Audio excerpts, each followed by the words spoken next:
Hi, everybody. Welcome to a brand new episode of the Clear to Send podcast. I'm your co-host, Roel Dionisio, and I'm here alongside your other co-host, Francois Verges. How are you doing, Francois? Very good. How are you? I'm good. Glad to be here recording with you. And today we're going to talk about going from tech to architect, kind of our life story as we've been in the industry for a while. But before we get to our main conversation, I do want to thank Meter for sponsoring this episode. Meter delivers a complete network stack from wired to wireless and also cellular, all in an integrated cloud managed solution. It's all built for performance and scale. So if you head over to meter.com/clear to send, you can book a demo.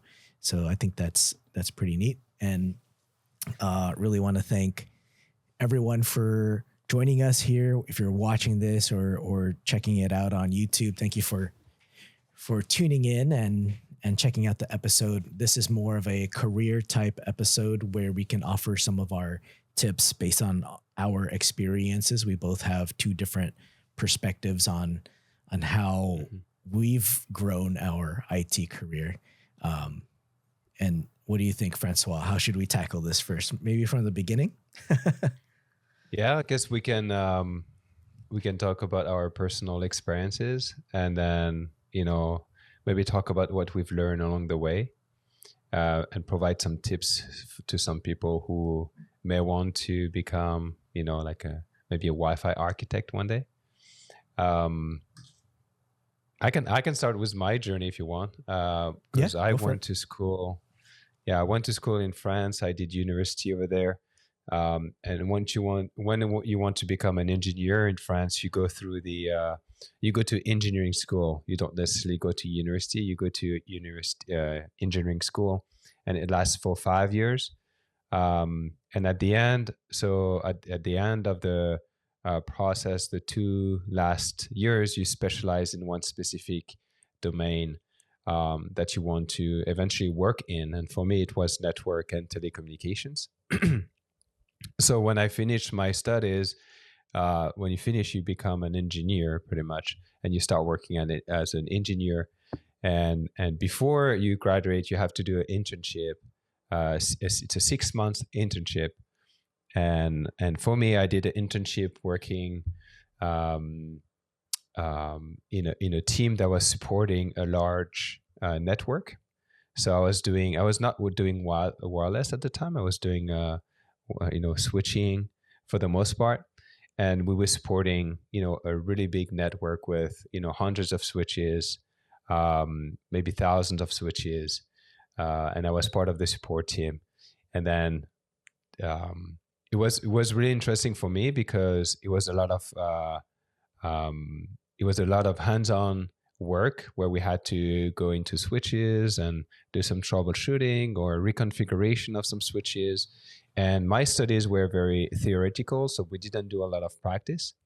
So I really got to kind of apply some of the stuff I learned at school in a real environment with real equipment, doing CLI stuff at the time. And we were even sometimes reconfiguring ports, reconnecting cables.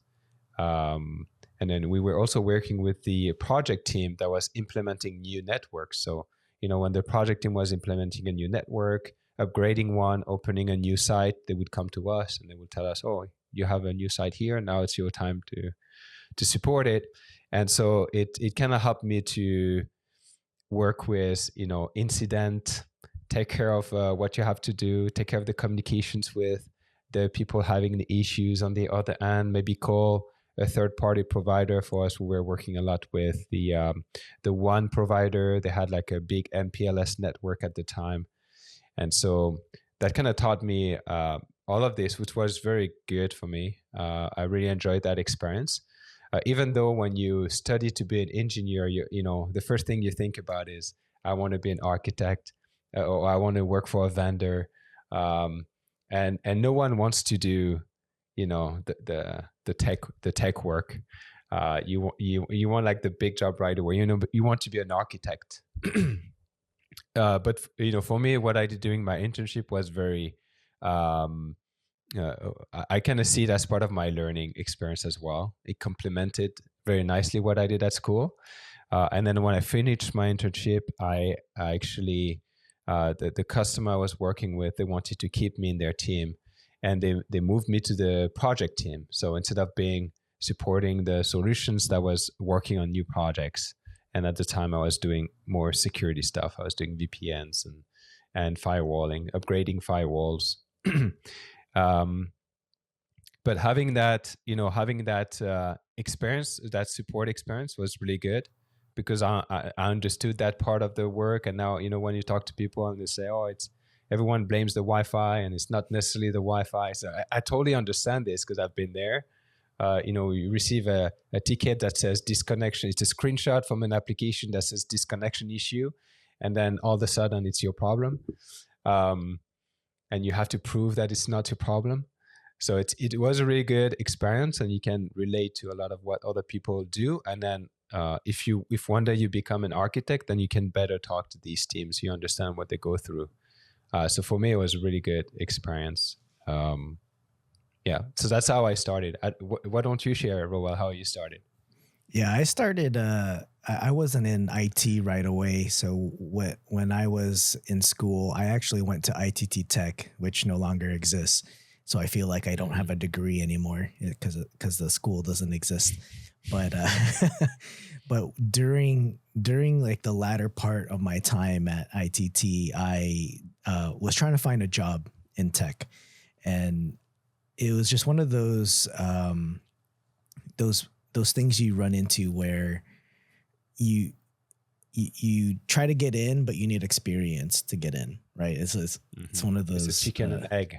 Yeah. Yeah. And so I just tried whatever I could to get close to technology. So while I was in school, I applied for Target, and I just wanted to be in the tech area where they had printers, laptops, phones.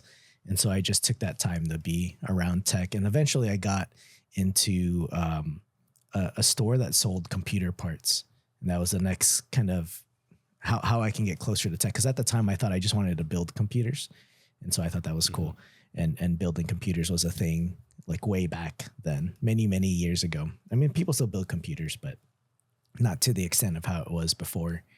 Eventually, I did find a help desk role for a nonprofit where I didn't have any experience, but it was more of, hey, here are these internal systems we use. A lot of it was password resets, and if people had problems with their computers, you went to go figure out what was happening.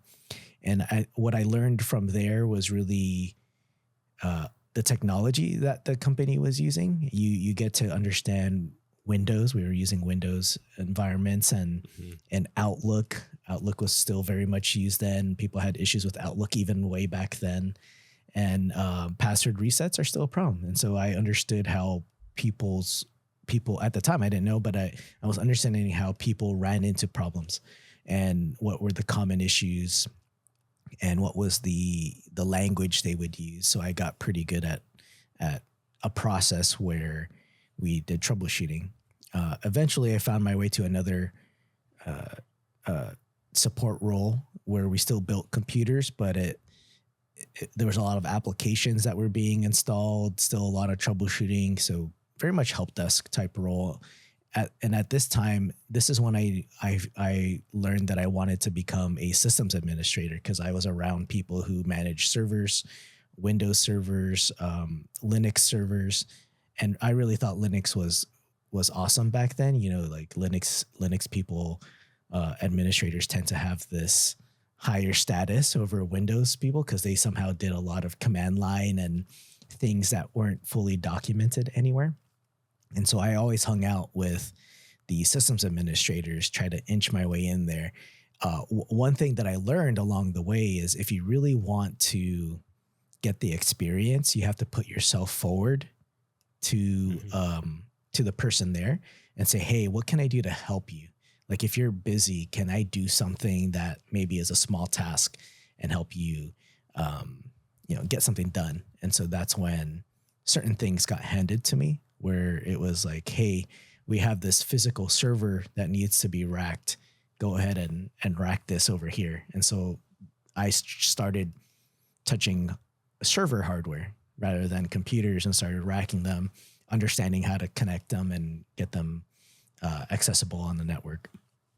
And for a while, I did systems administration stuff. I ended up, I developed a path where I wanted to go from help desk to sysadmin, but I knew that if I understood how users access resources and understood what kind of issues they ran into, that would make me a better sysadmin. So I did do the help desk role for, I think, 3 or 4 years before making a jump to a systems administrator.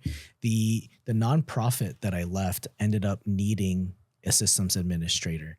And so after 2 years doing help desk at this other location, I applied for it. The same people were there, the same managers that I had. And so I applied with not much experience, but having the exposure to the environment, the company, they knew who I am.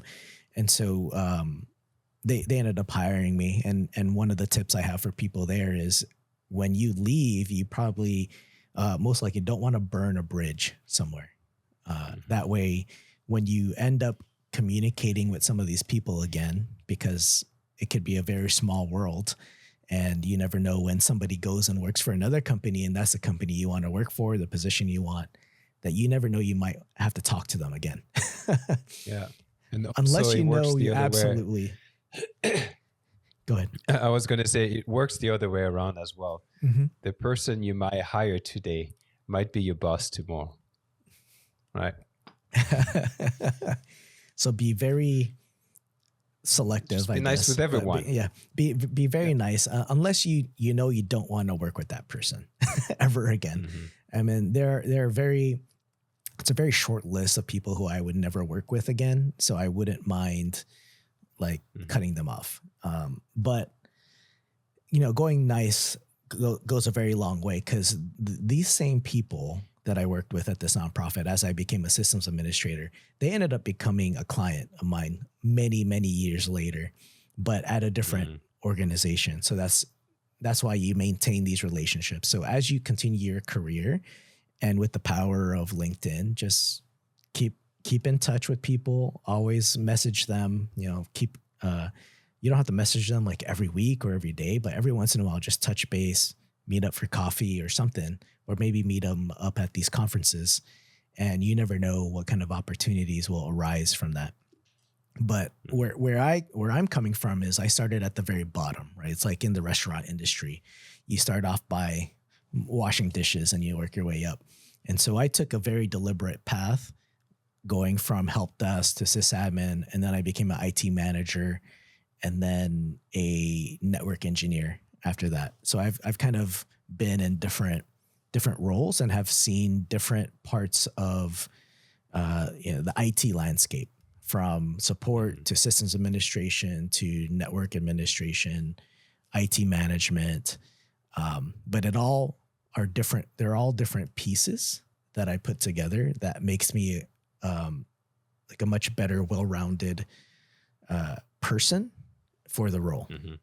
And so even if I was a network engineer and someone had trouble accessing a network resource, I can put on my help desk hat and be like, how is this person trying to reach this resource? And you'll come across certain people who maybe have never done help desk before, but they are network engineers, but they don't know how to troubleshoot it from an end user perspective. And so they can say things like, well, I can ping it. It works. It's there. It's up. And then they'll leave it at that and they won't help any further. But I go, I take it one step further and I will help and mentor like a help desk person. Be like, hey, here's how I would troubleshoot it, knowing I know networking and Wi-Fi, whatever it is. How is this person trying to access this resource? And so all of that experience I've gained along the way, it all builds up to experience, right? It compounds. It compounds. It helps you along the way. It makes you a more well-rounded engineer. And it's not to say like help desk is bad or anything. I think we all need to start somewhere. And I feel that starting closer to the end user makes you a much better network engineer, makes you a much better IT manager, makes you a much better consultant. And so for us, we've gone up to a certain path where we're pretty much consultants to a lot of different companies, but we understand how users are trying to access the network, access resources. And I think for me, it's like, I never was one to job hop to all sorts of different places. I was pretty selective with who I wanted to join with. When I did interviews, I would study for a technical interview. I know it's different nowadays. I don't think I've been on an interview in over 10 years, but I know I studied my technical stuff and as it related to the job description. And I would say when you do your resume, you should cater the resume to the job description.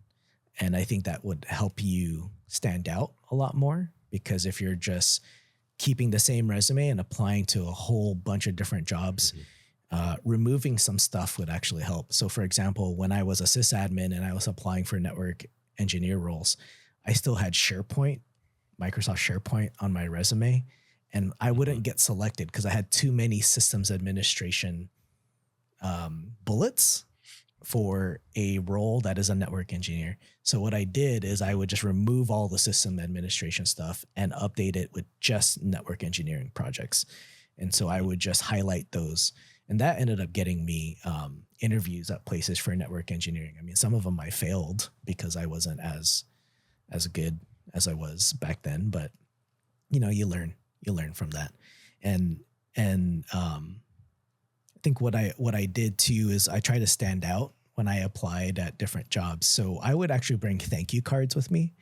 And immediately after the interview, I would go down to the lobby, write a thank you card, because I can remember the names right then and there after the interview. Then I would hand it to the receptionist and be like, hey, can you send this to these the guys that just interviewed me, the names. And that's just like an added touch. And I did cover letters back then. I know people don't like doing cover letters, but any way to stand out from everyone else, when no one else does a cover letter, but you do one, I think you actually will be seen better.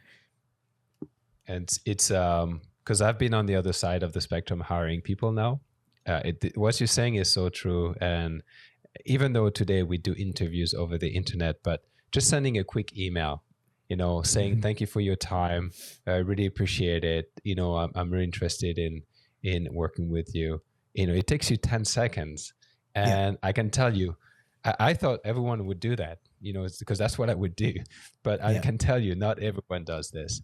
So if you do it, it stands out a little bit, and it really shows that you're interested in the position. Yeah. Yeah. And you might not be, sorry, go ahead. No, I was going to say, to your point of adjusting your resume to the job post. Yes. But I've also seen people lie on their resume just because they want to make it appealing to you. And so just be careful. Just, yes, adjust your resume for the job post, but don't lie in the process. Don't add a certification you don't have. Don't add something with like in progress into parentheses. Yeah, don't do in progress certifications. They don't care. So just just stay true to yourself, and then just make it as appealing as you can for the person that's going to review it. Yeah. I just think applying for jobs is hard today, much harder today than it was before, given that there's so many people applying for jobs, right? There's a lot of layoffs going on, and everything is built around AI and automation, where your resume probably won't be seen by a human unless it passes all of the automation to rule people out. And I think that's just the hard part. And this is why I say don't burn bridges, is because sometimes it's about who you know. And if you network with other people, go to conferences, it's not always about you, but make connections, be who you are, and the friendships you make, you might have someone that could refer you to another company or refer you to the company they work at. And that's generally how I've gotten referrals, gotten jobs. It's always been about, the last couple of jobs I got has been mainly about who I've known, and has gotten me closer to an interview. And also what I would add to this is, what you do today doesn't necessarily pay off right away. and define what you'll do tomorrow. But maybe what you do today will pay off 5 years down the road, because it's coming back to you. So, sometimes we tend to have more of a short-term view. If you ask anyone, it's very easy for them to tell you what they want to do in 1 month, what they want to do in 1 year. But if you ask them, what do you want to do in 5 years or in 10 years? Where do you see yourself? They'll be like, I wish I would, want to be this. So it's much harder for us to kind of envision the long term. But sometimes, the project you're working on today, they might not pay off tomorrow, but they might pay off in the longer run. So always keep that in mind as well. And then adding to the attitude aspect of things that you mentioned, I think that's super, super important, because the people you work with, if you have the right attitude, they'll remember you. Mm-hmm. And, they might move to other organizations. They might need someone that has your profile, your attitude, and guess who they're going to go back to? They're going to go back to you. And it doesn't matter which job you're doing. You can always have the right attitude, and you can always try to do the best work possible in your position. There's a book that changed the game for me.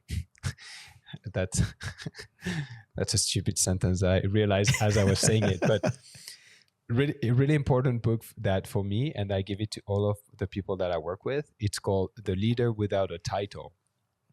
I don't know if you know it, Raw. It's from Robin Sharma, and the principle, it's kind of like a story, and you listen to that story or you read that story, and behind the story you have different principles that the author is trying to convey through the story. And the idea is to say that, no matter where you are, no matter which position you're in, always try to bring the best, always try to provide exceptional work, and this will stand out. This will allow you to grow as a person, and then in your career as well, because people will notice. Not yesterday, but earlier you mentioned that if someone is asking something, raise your hand and say, I'll do it. And then as you do this, and if you do it well, exceptionally well, as they call it in the book, then you get noticed. You get better at doing things because you're doing it well, but also you're getting noticed by people around you. So that brings you opportunities. And then if your boss has something else to do in your project, or if someone else, one of your friends, is looking for someone, they will naturally gravitate to you because they know that you're doing really good work. So this is something you can do in any position you are, even if you're just starting. Yeah, I think that's very key. And I think I've done that so many times in different positions. And that's how I've gotten into new roles. Having the specific mindset, because you can do better, but I think you have to be in that right mindset in order to do beyond, right? A lot of people say, I'm only going to do what's on the job description and that's it. And I'm going to check out right when the clock hits 4 or 5 p.m. That's great. I mean, we all have to go home. At the end of the day, we all have responsibilities outside of work, but sometimes it is very beneficial for you in the long run if you can just commit to something that no one else will, especially when it comes to these projects. There was one situation where nobody on my team wanted to take on this specific project. The manager put it out there. He's like, if anyone wants to do this, just let me know.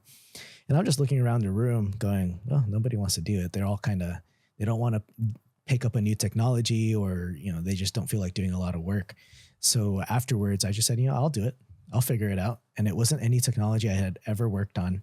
So I just ended up learning it, rolling it out. And it's that I'm no longer part of that service that I rolled out, but I can see that it's still in action and it benefited a lot of people.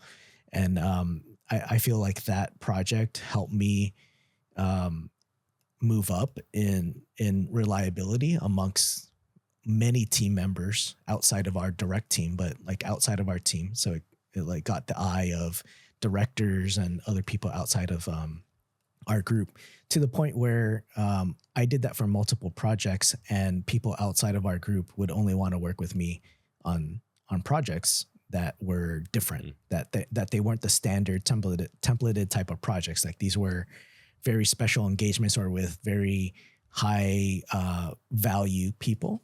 And so they would come to me to do it because I could actually be on my toes and change and shift based on what the requirements were, but still be able to provide customer service. And I think that's the other piece that we haven't talked about yet, is providing excellent customer service no matter what your role is, and having empathy for people actually goes such a long way, because there's so many engineers that I run into have no empathy, have no customer service. And when I run into those people, I really do not like working with them. I try to avoid them. Yeah. I just don't want to work with them because they're not helpful. And no matter how much you try to be helpful, they don't want to help. And I mean, I'll always be helpful, but I will, if I can avoid that person, I will avoid them. But if I have to work with them, I will. But I just know it's going to be a headache. And just so you know, if other people think that way, if you think that way, many more other people think the same way. And so I think if you have a better attitude towards things like that, that adds to you being top of mind to other people, and maybe being considered for the next role, the next promotion, whatever you want to call it. Yeah. And sometimes you may feel that the company you're working with doesn't really have the culture for this, and it might happen. And if you feel that the company you're working with doesn't have the culture that you would thrive in, I would just look for something else. Yeah. Even if it's outside of your comfort zone, you can find a company out there that will have a good culture, that will have a supporting environment, that want people to learn, have kind people, and you can find that environment that help you grow and fits better the way you work. In having fun at work doesn't mean that you don't work. You can work really hard and have fun at the same time, right? Yeah. So, and I think to your point, Francois, about a company that doesn't have, there's a lot of companies out there that do not have a good culture, but I know it's easier said than done to just go find a new job, right? Some people are in locations where there's not that many, but while you're looking for a new job, I say you take it on as a challenge to try to learn how to manage up. So if the culture is not quite there and you're already thinking about leaving, it doesn't hurt to try something that you've never done before, and managing up and learning how to manage your manager. Like there's that idea of managing up, and also learning how to speak to directors. You're leaving anyways. You already have that in your head that you're going to leave. You might as well try something different, learn what kind of techniques work. I mean, it's all politics at the end of the day. You can't avoid it. There's going to be politics everywhere. So when I know I'm leaving an organization, that's when I'll try some new politics, like new strategies out, to see what works when you're dealing with difficult people. I mean, you don't get fired, don't get sent to HR or anything, but I'm just pretty strategic that way. And like, okay, if there's something I'm trying to get done, but I'm being blocked by somebody, what can I do to try to get them on my side to push that forward? That's the kind of thinking that I would have. And so those are the risks I would take when I know I'm just going to leave anyways, because I mean, what's the last thing they're going to do? Let you go? I mean, you're heading out the door anyways. And when it comes to things like, we haven't talked about like salary negotiations. I don't think I've even talked about this in a long time. The one thing I would recommend for salary negotiations is you have to have at least the proof to back up your ask for a salary bump. I would never go in just saying, hey, I'm making 90,000. I want to make 100,000. That's never going to fly. I think you have to provide the evidence. Like, this is why you want to do good in your job role, and document all the cool things you've done. And not just the cool things you've done, but also like what kind of benefit did it provide to either a client, to the organization? How much money did you guys save? How much, and by money, that also ties back to productivity. So if you saved people countless hours, and you can tie that back to money and say, you know, Mm-hmm. if all these people make $20 an hour and it was taking them 5 hours to do something, and now you've dropped that down to like 1 hour, then you've saved the company money. So you take that evidence and then you go up to your manager and you say, hey, I'd like to request a pay raise, a bump or something, and here's why. And that's how I would Mm-hmm. approach it. Now, it won't work every single time because you could be hitting them up in the middle of their fiscal year where they've already set a budget for the rest of the year, that they may have a budget for pay raises in the middle of the year. They could have already exhausted that to somebody else, or maybe they don't. So you want to also be aware of when you should approach them for that, because they could just say, no, we don't have money allocated to give you a raise. And you might be disappointed, and that might cause you to go look for another job. But you have to learn how to negotiate. There's also something for, related to objectives. So talking to a lot of people, I found that some engineers where they work, they don't have clear objectives. So when they start their job and they talk to their manager, there's no document that details exactly, this is what you're supposed to do, and these are the stuff that I want you to achieve this year. So if you don't have clear objectives, I would, it's a great opportunity for you to set your own objectives. Yeah. And you can set your own objectives, and then you can go see your boss and be like, okay, this is what I want to achieve this year. And then see with your boss, it's like, does that align with what you want me to do? Yes, no, you can refine it. But then at the end of the year, you can go back to these objectives and be like, you know what? At the end of the year, at the beginning of the year, remember I told you I want to do X, Y, Z? Well, I've done X, Y, Z, and I've also done A, B, C. So now you have even more meat to ask for a raise, because you've done your objectives, and then you've done even more than your objectives. So you're in like you have more leverage. In front of you've your already you've done the initiative of doing it for them, and that's kind of like managing up as well. If your boss hasn't done that for you, that's managing up and being proactive and saying, hey, here's some. And generally the company probably has some overarching goals that you could try to tie that to and say, I noticed that the company wants to improve efficiency for all their staff and on this application, but maybe that the application, getting to that application is pretty slow. So maybe there's an objective there for you to try to improve that network connectivity to that application. I don't know. I'm just making stuff up, but just something to, and then you can do ideas for. That can also be external pressure. So instead of having the goals only for you on a little piece of paper that no one sees, you can have your goal out there, and then your boss knows, your team knows about it. So now you have external pressure to actually deliver on it. So to some people, it's helpful. It's not helpful for everyone, every personality, but to some people, it's very helpful to have that external pressure to be able to achieve these goals. Yeah. And one of those goals should be a personal, like professional goal.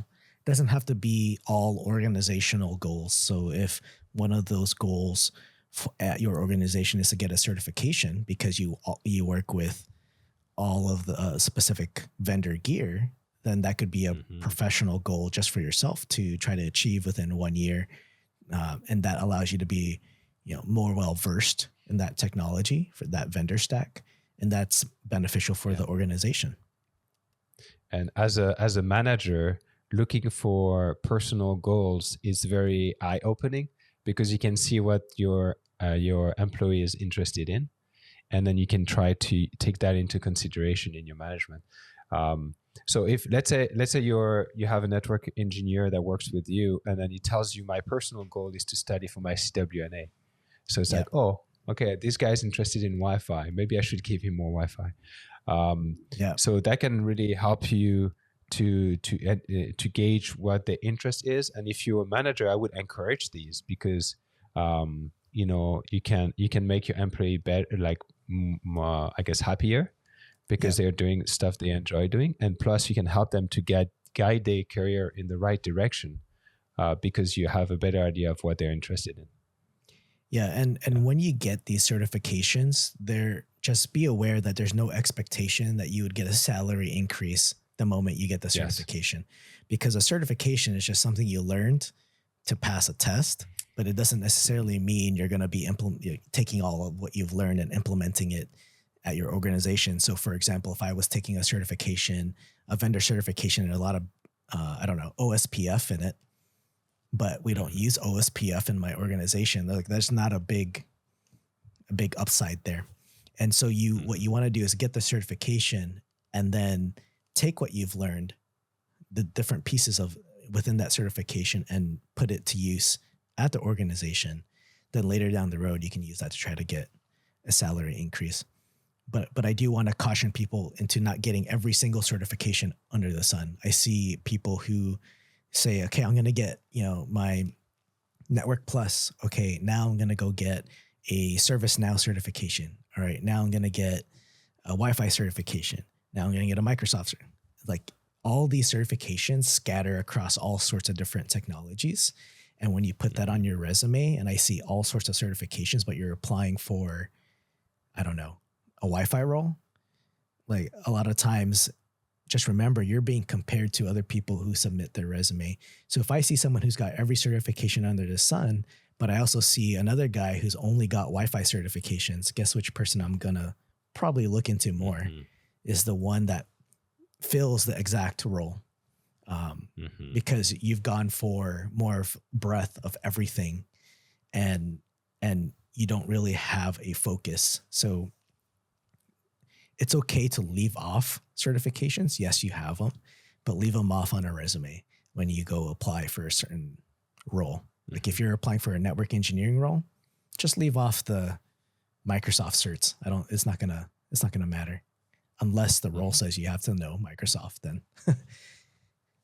Yeah. But just be cautious of the certifications you list. And try to work on the certifications of things you're interested in. Yeah. It rather than the one that your boss wants you to do. That's what I'm trying to say. Yeah. Yeah. And I think, and just be open with your manager, right? This is part of the managing up, and tell them what you're trying to achieve. And if it makes sense for you and your role there, or where you want to be, that could be maybe you're trying to go up to a position within that organization where that certification would be useful. Like you could be in help desk. I don't know a lot of help desk certifications. I think there's like A+, Network Plus, Security Plus type stuff. But if you're trying to get yourself into networking, then yeah, you'll look at CCNA or anything. But also ask your organization if you could borrow some equipment that they have, if they have spare equipment that you could do labs with. I always try to ask the organization that I employed with first. That way they can cover the costs of the equipment. And then you get to actually work on physical equipment rather than doing like a simulation or a virtual lab. I think being able to touch the equipment, cable it up, create issues is far more, makes you learn faster than using a simulator. Because having that equipment, I think, goes a long way. I know you and I both have lab hardware. We have accumulated so much equipment that I can go in and lab up any kind of scenario and know exactly how something's going to turn out. Whereas if I use a simulator, you can simulate certain things, but if everyone's connected via Wi-Fi, how do I simulate that connection over Wi-Fi to try to get to a network resource? And so sometimes you just have to also use your own funds to get some of these labs. And we had an episode about creating your own Wi-Fi lab and trying to do it in a kind of a cost-conscious way. But I would think of it as an investment in yourself and in your career. And if you own the equipment, you don't have to return it when you go work for a different employer, right? You have the equipment. And you can even tell whoever you're interviewing with, I have this lab equipment at home. I can simulate it. I've said that before when I was trying to get into networking. Awesome. Well, I think we covered, a lot of different topics here. Hopefully that can help you, going from tech to architect. If you have any stories to share, feel free to interact with us. We share these episodes on the podcast platforms and on YouTube, so feel free to reach out to us over there and comment. Maybe you have a nice from tech to architect story to share. Yeah, and just to also add, because we talked about lab equipment, I do want to mention our sponsor Meter again. This episode is sponsored by Meter, so thank you to the fine folks there for supporting the show. They're a company that builds better full stack networks while still giving you full control and the visibility of your network. Meter's dashboard, which actually is very visually appealing. You can actually take a look at it yourself by booking a demo. If you go to meter.com/cleardescend, that's meter.com/cleardescend to book your demo. And yeah, that's kind of our talk, our experience. We're both consultants, but I am actually now a Wi-Fi architect over at Stanford University. So I've had a interesting 10 years there. I came in there as a network engineer, and I decided to focus on Wi-Fi. And so I wasn't specifically focused on Wi-Fi in the beginning of my tenure there. But over time, as I kept doing the Wi-Fi stuff, ended up leading Wi-Fi specific things for the campus. And now sometimes it's less technical, but I get to play around with new technologies and set standards for the campus and think about what's new for Wi-Fi and higher ed. That's great. That's great. I mean, it's a little different for me now because I'm not alone anymore in the company that I built 10 years ago. So I'm trying to manage the team, manage everyone. We're trying to build to grow a little engineering team there. But it's also very exciting for me. You get to work on different things. You have different problematics. There's always something to do, something that's different. So it's definitely not the routine job. And I've been very fortunate to have really good people working with me, really good customers working with us. And I'm looking forward to the future. Really. Yeah. So if you guys have any tips or if you have any questions, you can hit us up on our Slack. Just go to cleardescend.net/Slack and you can find the invite there. And just want to thank you guys for listening or watching wherever you are. And we'll see you guys on the next episode. Bye, guys. Thank you, guys. Cheers.